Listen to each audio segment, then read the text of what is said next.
আল্লাহর নবী সাল্লাল্লাহু আলাইহি সাল্লাম বলেছেন, এই দুনিয়ার জমিনে তিন প্রকার মানুষের অন্তরের মধ্যে অহংকার বেশি এসে।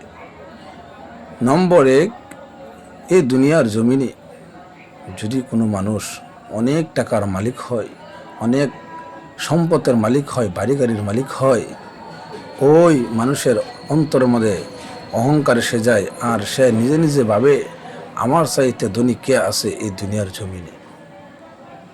নম্বর দুই, যদি কোনো মানুষ এই দুনিয়ার জমিনে অনেক শিক্ষিত হয়, অনেক জ্ঞানী হয়ে যায়, তাহলে তার মনের মধ্যে অহংকার এসে সে মনে মনে ভাবে আমার চাইতে শিক্ষিত এই দুনিয়ার জমিনে কেউ নাই। নম্বর তিন, এই দুনিয়ার জমিনে যদি কোনো মানুষ অনেক সুন্দরী হয়, অনেক রূপসী হয়, তাহলে সে মনে মনে ভাবে আমার চাইতে সুন্দরী, আমার চাইতে রূপসী আর কেহ নাই। এই তিন প্রকার মানুষের অন্তরের মধ্যে অহংকার এসে যায়। আল্লাহর নবী সাল্লাল্লাহু আলাইহি সাল্লাম বলেছেন, যার অন্তরের মধ্যে যাররা থেকে যাররা পরিমাণ অহংকার থাকবে, কিয়ামতের ময়দানে ওই ব্যক্তিকে উপর করে জাহান্নামে নিক্ষেপ করবেন।